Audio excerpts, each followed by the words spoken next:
In the annals of human conflict, few moments resonate with such profound historical weight as the year 1187. It marked a dramatic and irreversible shift in the destiny of the Holy Land, a region steeped in millennia of sacred history and fervent devotion. This was not merely a change of hands, but a seismic reordering of power that echoed across continents. At the heart of this monumental transformation stood Salahuddin Yusuf ibn Ayyub, a figure whose name would forever be etched into the very fabric of time. A Kurdish warrior of unparalleled skill and a sultan of immense vision, he orchestrated an event that defied the prevailing order. He recaptured Jerusalem. This singular achievement was far more than a military conquest. It was a turning point, a pivotal moment in the centuries-long, often brutal, struggle for control of the Levant. It represented a profound challenge to the Crusader states that had dominated the region for nearly a century. Salahuddin's campaign was a masterclass in strategic brilliance, military genius, and an unwavering commitment to the principles of honor. His actions in 1187 would redefine the very concept of chivalry, even in the crucible of war, leaving an indelible mark on both East and West. For almost a century, Jerusalem, the city revered by three Abrahamic faiths, had languished under Crusader rule. Its conquest in 1099 had been a brutal, bloody affair, leaving a scar on the collective memory of the Muslim world and igniting a fervent desire for its liberation. It was into this world, charged with religious fervor and geopolitical tension, that Salahuddin al-Ayyubi was born in Tikrit in the year 1137. His early life was not one of immediate military command, but of profound intellectual and spiritual development. He was raised within a family deeply rooted in Islamic scholarship and steeped in the intricate arts of military strategy. This dual education forged a leader who was as adept with the pen as he was with the sword, a man of both profound faith and pragmatic action. Salahuddin's ascent to power was a testament to his extraordinary charisma and strategic acumen. He began by uniting the fragmented and often warring Muslim factions across the region, a task many had deemed impossible. His vision transcended tribal loyalties, focusing on a common cause. He first consolidated his formidable power base in Egypt, transforming it into a bastion of strength and a wellspring of resources. From there, his influence expanded northward, bringing Syria under his unified command, creating a formidable regional power. Through a combination of diplomacy, strategic alliances, and decisive military campaigns, he forged a vast empire.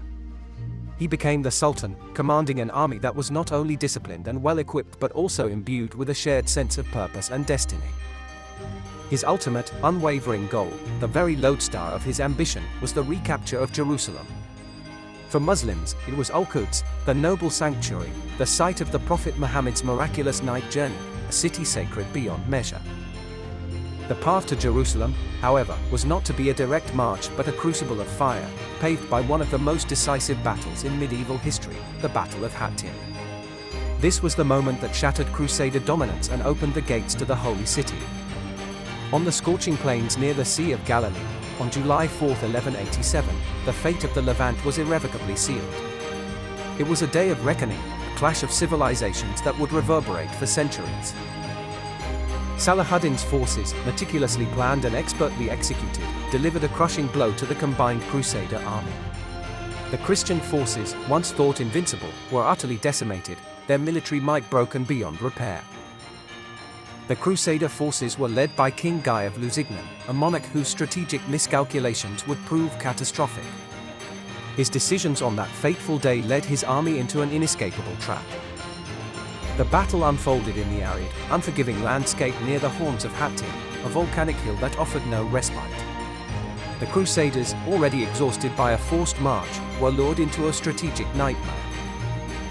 Deprived of their vital water supply and surrounded by Salahuddin's relentless cavalry, the Crusader knights and infantry were systematically cut down. Thirst and despair became as potent weapons as any sword or arrow. This overwhelming victory at Hattin crippled the Crusaders' military strength, effectively dismantling their field army.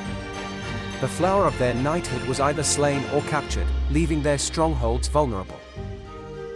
With the Crusader army shattered and their leadership in disarray, the Battle of Hattin opened the direct and undeniable path to Jerusalem. The city, once seemingly impregnable, now lay exposed before Salahuddin's triumphant forces. With the path cleared by the monumental victory at Hattin, the siege of Jerusalem commenced on September 20, 1187. Salahuddin's army, emboldened by their recent triumph, encircled the ancient city, ready to reclaim what they believed was rightfully theirs. Yet, unlike the brutal and indiscriminate slaughter that had characterized the First Crusade's conquest of Jerusalem in 1099, Salahuddin approached the city with a different philosophy. He immediately offered terms of surrender, seeking to avoid bloodshed. This was a stark contrast to the historical precedent, a testament to Salahuddin's strategic foresight and his profound sense of justice. He sought not annihilation, but a peaceful resolution, if one could be achieved. Balian of Ibelin, the valiant defender of Jerusalem, initially refused these terms. He was a man of honor, bound by an oath to protect the city and its inhabitants, even against overwhelming odds. The siege that followed was a dramatic display of medieval warfare. Salahuddin's engineers deployed powerful catapults and siege engines, raining down stones upon the city walls, testing their ancient defenses. Psychological pressure was also a key weapon. The relentless assault, the sheer numbers of Salahuddin's army, and the knowledge of the Hattin disaster weighed heavily on the defenders, eroding their resolve day by day. After 12 days of intense siege, with the city's defenses crumbling and its inhabitants facing starvation, Balian of Ibelin, recognizing the futility of further resistance, entered into negotiations. He sought to secure the lives of those under his protection. In a moment that would forever define his legacy, Salahuddin demonstrated remarkable mercy and magnanimity. He agreed to spare the inhabitants from mass slaughter, a decision that shocked many of his own commanders and defied the norms of the age. Under the terms of the surrender, Christians within the city were given a choice: they could pay a ransom for their freedom or leave Jerusalem unmolested. This was an unprecedented act of clemency in an era of brutal conquest.